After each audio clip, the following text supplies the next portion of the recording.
अगर ये वीडियो आपको पसंद आए तो लाइक करें और शेयर करना मत भूलिए।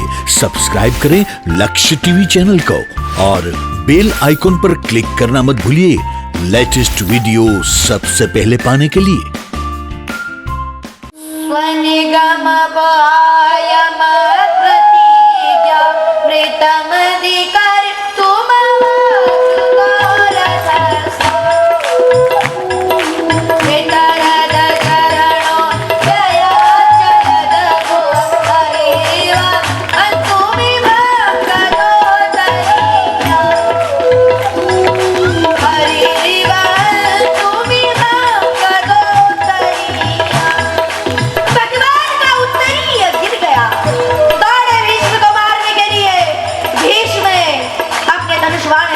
और हाथ जोड़कर खड़े हो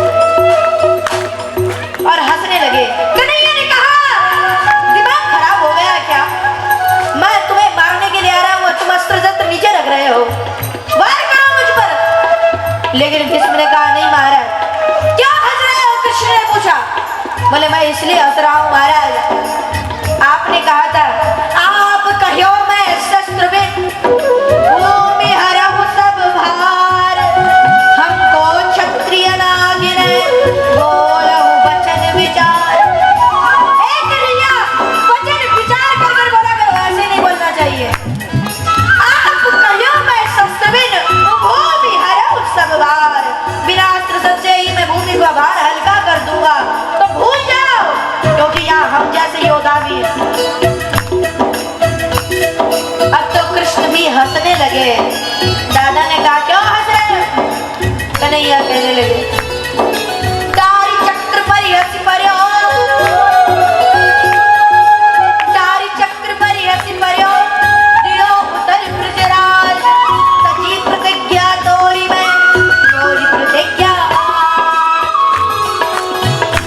कहने लगे कृष्ण, कारी चक्र पर हंसी पर्यो, दियो उतर ब्रजराज। ब्रजराज ने अपने हाथ से उस रथ के पहिए को छोड़ दिया और कृष्ण हंसने लगे। हंसते हुए उत्तर देते हुए कहा, सची प्रतिज्ञा तोरी मैं, मोरी प्रतिज्ञा आज। तेरी प्रतिज्ञा को बचाने के लिए तूने कहा था कि मैं कृष्ण के हाथ में चक्र उठवा दूंगा, तेरी वही प्रतिज्ञा को बचवाने के लिए मैंने अपनी प्रतिज्ञा को तोड़वा दिया। क्योंकि भगवान कहते हैं, अपना मान टले टल जाए पर भक्त का मान ना टलते देखा। भगवान भक्त का मान नहीं देख सकते, इसीलिए अपना मान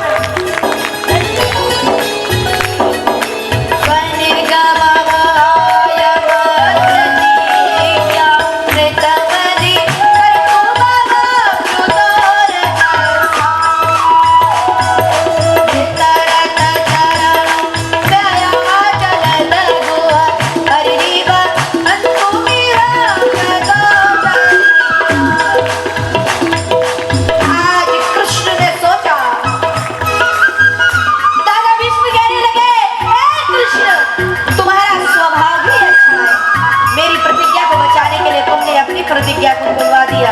तुम्हारा स्वभाव अच्छा, दयालु भी हो और बलवान भी हो, इसलिए महाराज तुम्हारा तो कहना ही क्या है, ज्ञानी भी हो। इसलिए प्रभु मेरी कन्या से विवाह कर लो। बुद्धि का विवाह भगवान से कराया। इसी के साथ भीष्म जी महाराज ने अपने प्राणों का त्याग किया। भगवान को देखते देखते प्राणों को भगवान में विलीन कर दिया। तुम बोले भीष्म जी महाराज की।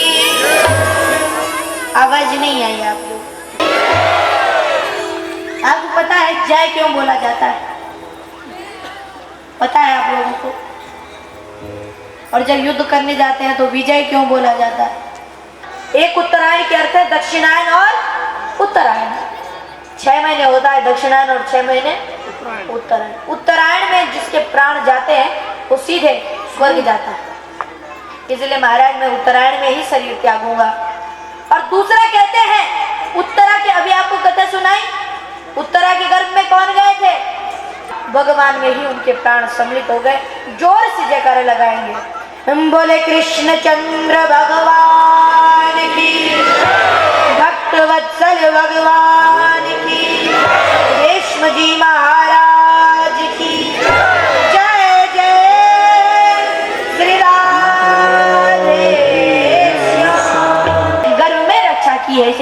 विष्णुराज, और जन्म से ही सबकी परीक्षा लेना शुरू कर दिया था परीक्षित जी ने, इसीलिए नाम परीक्षित। और परीक्षित का एक अर्थ ये भी लगाया जाता है, जिसको छठी कोई ना पहुंचा सके, जिसको कोई ना मार सके, ऐसा परीक्षित। क्योंकि जिसकी रक्षा में स्वयं भगवान लगे उसे कौन मार सकता है। ऐसे राजा परीक्षित जी महाराज बड़े हुए, भगवान अपने धाम को चले गए। ये सुनकर पांडवों ने भी राज्य को त्याग दिया। कुंती मां ने अपने प्राणों को वहीं पर त्यागा। परीक्षित महाराज राजा बन गए। भाई कितनी अच्छी बात। सुखदेव जी ने परीक्षित जी को कितनी देर कथा सुनाई थी, पता है किसी को? किसको पता है? हाथ उठाना ऊपर। जिसको पता है कि परीक्षित जी को कितनी देर कथा सुनाई थी, तो कितनी देर सुनाई थी? बोलते क्यों नहीं? 7 घंटे, 7 दिन तक लगातार 24 घंटे। और आपको हम कितने घंटे दे रहे हैं? 19 घंटे आपको दिए फ्री, केवल 5 घंटे की कथा। इसीलिए आप परीक्षित जी महाराज को जब सुखदेव जी कथा सुनाते हैं तो चौथे दिन पूछा, परीक्षित भाई थक गए हो तो पानी पिया, क्योंकि 4 दिन बीत गए, तुमने अपने पैर को भी नहीं हिलाया। और यहाँ हम लोग 10 बार पैर बदल लेते हैं। इसीलिए परीक्षित तुमने तो अपना आसन भी नहीं बदला, आसन छोड़ो, कम से कम पानी तो पिया। परीक्षित ने कहा, महाराज नहीं, इस पानी की वजह से ही सारा कबाड़ा हुआ है। समीक ऋषि के पास अगर पानी पीने नहीं जाते तो शायद श्राप भी नहीं लगता।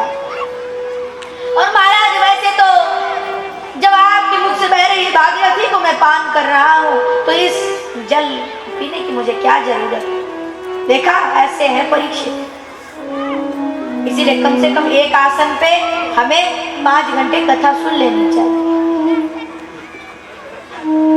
और जिन माताओं को कष्ट होता है, थोड़ा परेशानी है, क्योंकि अभी बताया भी था, जब भगवान संकेत देना शुरू करते हैं, भाई ये बुढ़ापा आ गया, तो पहले पैर ही पकड़ते हैं। इसीलिए जिन माताओं को परेशानी होती है वो ऊपर बैठ जाए, और जो बच्चे ऊपर बैठे हैं वो नीचे बैठ जाए। जिन लोगों को परेशानी,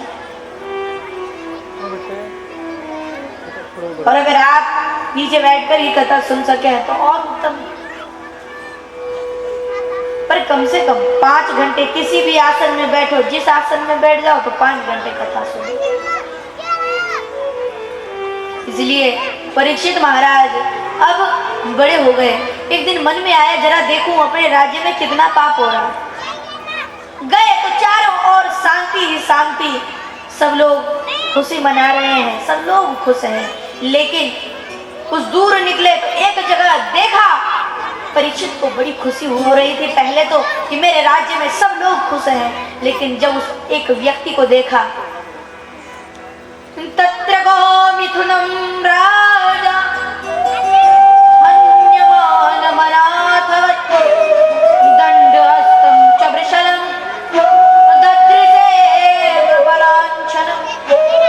वो राजा बैल को मार रहा था और बैल के 3 पैर तोड़ दिए थे उसने।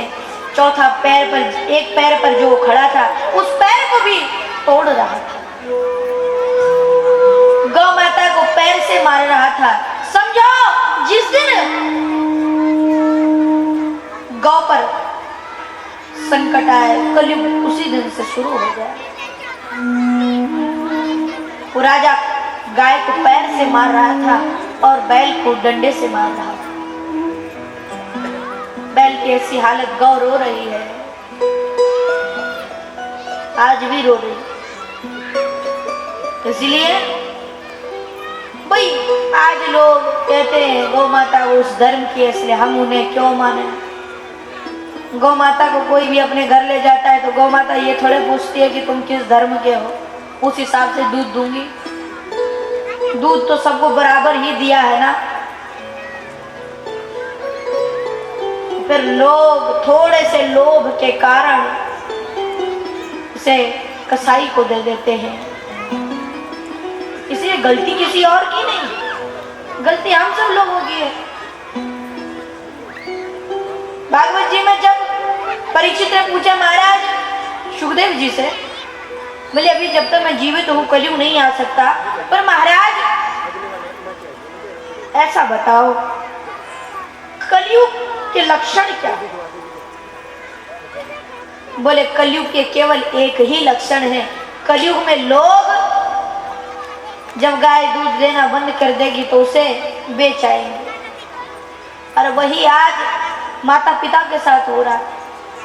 जब माता पिता भी काम करना बंद कर देते हैं तो उन्हें भी वृद्धाश्रम छोड़ाते हैं। भाई अब तुम्हारी भी हमें कोई जरूरत।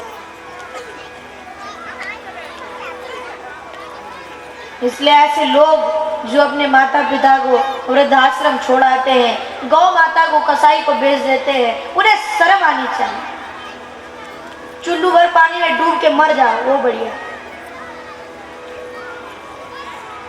इतना पढ़ाया लिखाते हैं, वो बाद में उन्हें बेवकूफ समझना, बेवकूफ समझते, इन्हें कुछ नहीं आता।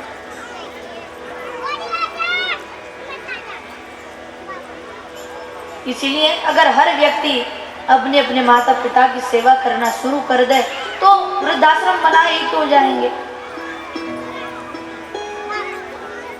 एक बात ध्यान से सुनना, आप सब लोगों के लिए। हमारी जो माता है पीछे थोड़ा सा मौन होकर ध्यान से सुनना। एक बार एक व्यक्ति था, उसके पिताजी बूढ़े हो गए। उसने पिताजी को कंधे पर उठाया। अब पहले वृद्धाश्रम नहीं होते थे तो गुफा में छोड़ आया जंगल में। बेटे ने देखा, पीछे पीछे गया, कहाँ छोड़ रहे हैं? बोले अच्छा इस गुफा में। उसने सोचा कि शायद ये नियम ही है। अब जब वो भी बूढ़ा हुआ, उसने भी अपने माता पिता को उठाया और वहीं छोड़ाया। उसके बेटे ने भी देखा, उसने भी सोचा ऐसा ही होता होगा। बाद में उसके बालक ने भी उसे उठाकर वहां डाल दिया। उनके भी वंश में दूसरा वो, उसने भी देखा भाई ऐसा ही चल रहा है। उसने भी अपने माता पिता को उठाया और आज जैसे ही गुफा में ले जा रहा था तो उसके कंधे में था, तो पिताजी की जिसको उठाया था उसके पीठ ऊपर पत्थर पर लगी। पिता ने कहा पुत्र लग गई। बोले कोई बात नहीं। कहने लगा वो वृद्ध, जब मैं अपने पिताजी को इधर लाया था तो मेरे पिताजी के भी यहीं पर चोट लगी हुई, उनकी पीठ भी यहीं लगी और मेरी पीठ भी यहीं लगी। पुत्र समझ गया भाई हम ऐसा कर रहे हैं, लगता है हमारी बारी भी आने वाली है। इसीलिए वो उसी दिन अपने माता पिता को घर ले आया, खूब सेवा की। उसके पुत्र ने सोचा हमारे कुल में नियम ही यही है कि अपने माता पिता की सेवा करनी चाहिए। फिर वो अपनी माता पिता की सेवा में लग गया। इसलिए जैसा बोओगे वैसा काटो। आप लोग अगर नीम को बोते हो तो ये आशा मत करना कि वहां आम का फल निकलेगा, वहां नीम ही निकलेगा। कांटे बोओगे तो फूल नहीं होंगे, कांटे ही होंगे। ऐसा दुख गौ माता रो रही थी, तड़प रही थी। परीक्षित ने देखा, कहा है कलयुग मैं तुझे नहीं छोड़ूंगा, मैं तुझे मार डालूंगा। तूने मेरे राज्य में गाय और बैल को सताता है। वो गाय कोई और नहीं महाराज, वो गाय पृथ्वी है और वो बैल कोई और नहीं, धर्म है। धर्म के 4 पैर, सत्य, दया, तपस्या और अहिंसा। तपस्या कई चीजों से होती है, दान से भी होती है। यानी कई लोग तपस्या की जगह उनका एक पैर दान मुख्यतः माना जाता है। तो बोले वो बैल एक पैर पर खड़ा था, कलयुग में केवल दान ही शेष रह जाएगा, बाकी सत्य ही खत्म हो जाएगा। लोग झूठ बोलना शुरू कर दिया। वाणी की शक्ति है सत्य, और वाणी का भगवान के चरणों में पहुंचना वो उसका लाभ है। अब दिन भर लोग झूठ बोलते हैं और फिर गुस्से में आके किसी को कुछ कह भी दिया तो बात सच होगी क्या? नहीं होगी। कभी देखना 6 महीने तक लगातार सच बोलना, और कभी अगर आपके मुख से कुछ निकल गया ना तो वो भी सच हो जाए, क्योंकि भगवान अपने भक्त की लाज रखते हैं। हाँ, ये झूठ ना निकल जाए, क्योंकि इतने महीनों से सच बोल रहा। एक बार एक व्यक्ति थे, आश्रम में रहा करते थे हरिद्वार में। ध्यान से सुनना, ज्यादा समय 3-4 साल पहले की बात। तो वो आश्रम में रहा करते थे, तो गुरु वंदना रोज पढ़ते थे। गुरु वंदना रोज पढ़ते थे सोते समय। आज जब पढ़ने लगे तो थोड़ा बड़ी होती है, पढ़ने लगे तो नींद आ गई और आधी छूट गई। अगले दिन जब नींद खुली, अरे मैंने तो आधी गुरु वंदना छोड़ दी। रोने लगे, अब तो मैं मर जाऊंगा, इतने सालों का नियम मेरा भंग हो गया। कई लोगों ने उसे समझाया, लेकिन बात समझ में नहीं आई। रोता रहा। आज की रात हुई, दिन भर रोया। रात, अब दिन भर का रोया था, थक गया था, रात में नींद आ गई। आज जब सोया तो गुरुदेव सपने में आए, बेटा तू रोज पाठ करता है, रोज 3 पाठ करता था ना, तू कल तूने 1 ही किया, तू थक गया था, इसलिए चिंता मत कर, 2 पाठ मैंने कर दिए। इसलिए अगर नियम करो तो भगवान भी उस नियम को पूरा करने में तुम्हारी पूरी मदद करेंगे। पर कुछ करो तो भगवान, सत्य भी खत्म हो गया, पवित्रता भी खत्म हो गई, दान बचा है।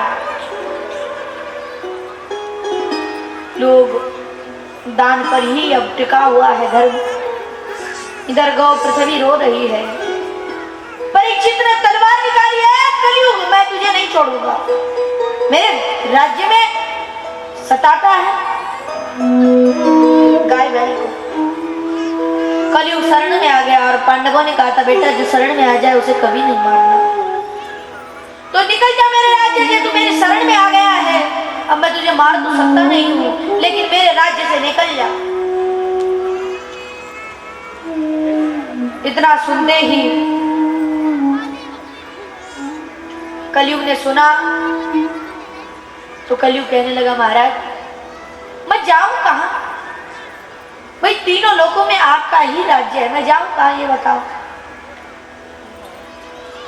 तो बोले, मुझे कुछ घर दे दो एक रहने के लिए, कुछ फ्लैट दे दो। तो बोले कोई बात नहीं, तुम्हें देते हैं 4 स्थान दिए।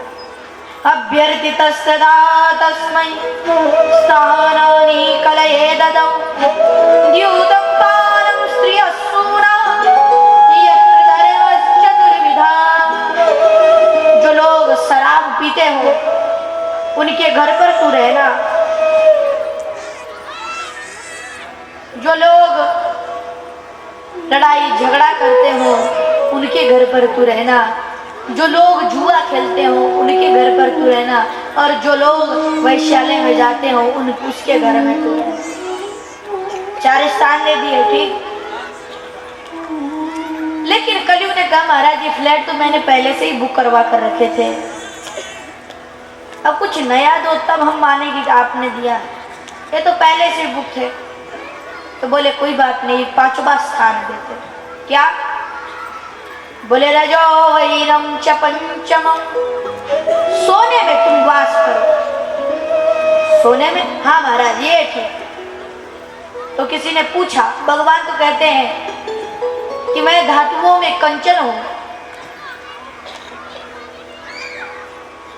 यानी सोना हूं, तो जहां भगवान रहेंगे वहां कलयुग नहीं रह सकता, और जहां कलयुग रहेगा वहां भगवान नहीं रह सकते। तो बोले भगवान जिसमें रहते हैं वो स्थान राजा ने क्यों दिया? बोले जो अनिति पूर्वक कमाया गया स्वर्ण हो उसमें कौन वास करता है? कलयुग। और जो खून पसीने की कमाई होती है उसमें भगवान का वास होता है। तो महाराज बोले भगवान ये वरदान दिया, राजा वापस घर गए। इधर घर गए तो अगले दिन खजाने की सफाई होने लगी। सफाई होने लगी तो एक बहुमूल्य मणि जड़ित मुकुट मिला। सबने राजा को दिया, महाराज आज ये पहनो, बड़ा सुंदर है। राजा ने वो मुकुट पहन लिया और वो मुकुट जरासंध का था। और जरासंध तो बड़ा पापी राजा, उसका मुकुट पहना तो बस कलयुग सिर पर बैठ गया। वो कलयुग बैठा तो बुद्धि भ्रष्ट हो गई। आज शिकार खेलने चलेंगे, चल पड़े राजा शिकार खेलने। कई निर्दोष जीवों की हत्या की राजा ने। और फिर समीप ऋषि के पास पहुंचे, महाराज जल दो मुझे। ऋषि ने सुना नहीं क्योंकि तपस्या में लीन थी, सुनते नहीं जल चाहिए, फिर भी नहीं सुना। अब तो राजा को अत्यंत क्रोध आया, धनुष बाण निकाल दिए मारने के लिए। फिर सोचा ऋषि को मारना ठीक नहीं, इसलिए बाण से एक सर्प को उठाया और उनके गले में डाल दिया, दे दिया। सर्प उनके गले में डाल दिया और राजा वहां से चल दिए। एक ऋषि शिष्य ने ऋषि पुत्र को बताया, महाराज आपके पिता के गले में एक राजा ने सर्प डाल दिया है। तो अत्यंत क्रोधित हो गए श्रृंगी ऋषि, समीप जी के पुत्र है श्रृंगी।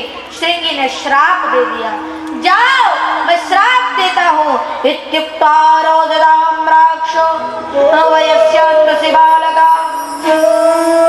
श्राप देता हूँ, जिसने भी अपनी मर्यादा को लांघा है आज के 7 दिन बाद वो मारा जाएगा तक्षक नाग के काटने से। इति लंघित मर्यादं तक्षकः सप्तमे हरि दंशति स्म कुलांगारं चोदितो में तदद्रुहम्। श्राप दे दिया। फिर पिताजी के पास आया, रोने लगे, पिताजी आपके गले में सर्प। पिताजी ने कहा पुत्र तुमने श्राप तो नहीं दे दिया? बोले श्राप दे दिया। अपने शिष्य को भेजा, जाओ परीक्षित को बताकर आप 7 दिन है तेरे पास, कुछ अच्छे कर्म करने। तो परीक्षित महाराज अच्छे कर्म करने लगे। उनके पास एक ऋषि पुत्र गया, उसने कहा महाराज, परीक्षित अत्यंत प्रसन्न हुए और खूब सारा धन उस ऋषि पुत्र को दिया। बोले महाराज मैं ऐसी बुरी दुर्घटना आपको सुनाने आया और आप मुझे दक्षिणा दे रहे? बोले हाँ। क्यों? बोले मैं चाहता ही था कि हे प्रभु मुझे दंड दो, क्योंकि जो राजा खुद बुरे कर्म करे और फिर प्रजा को तो क्या दंड देगा। अब जब राजा ही चोरी करेगा तो प्रजा को क्या बोलेगा कि चोरी मत कर। इसलिए महाराज अच्छा हुआ मुझे दंड दिया। अब तो अपने पुत्र को राज्य दिया, स्वयं गंगा के तट पर आ गए और भगवान का भजन करने लगे। राजा परीक्षित भगवान का ध्यान करने लगे, भगवान की आराधना करने लगे। तभी वहां पर कई ऋषि मुनि एकत्रित हुए। कोई जो ध्यानी थे उन्होंने कहा ध्यान करो, जो ज्ञानी थे उन्होंने कहा ज्ञान सीखो, जो तपी थे उन्होंने कहा तप करो, कुछ ने कहा जप करो, कुछ ने कहा साधन करो, किसी ने कहा सिद्ध करो। परीक्षित को कुछ भी अच्छा नहीं लगा, इसलिए परीक्षित जी महाराज बैठे रहे।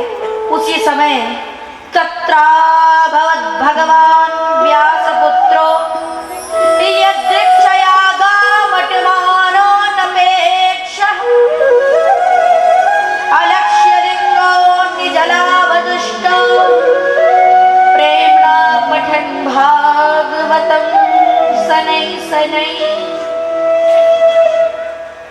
पहले तो कहते हैं, कल भी हमारी चर्चा हो रही, सुखदेव जी बालू में लेटे हुए थे अपने मजे से, पर लेकिन इधर सब लोग चुप है। नारद जी ने कहा बोले ऐसे ही बैठे रहे तो 7 दिन तो यही बीत जाएंगे, तो परीक्षित का उद्धार कैसे होगा। इसलिए नारद जी की बुद्धि चूहे के जैसे कुतर की, राजा का कुछ करना पड़ेगा, इसलिए चल पड़े। गंगा तट पर एक 16 वार्षिकस्तदा व्यासात्मजौ ज्ञान महाब्धि चंद्रमा किसी से कोई मतलब नहीं। बोले महाराज आपका नाम क्या है? बोले सुखदेव। अच्छा, तो आप हमारे राजा को कथा सुना दोगे? बोले कौन है? बोले परीक्षित। तो आप क्यों नहीं सुना रहे हो?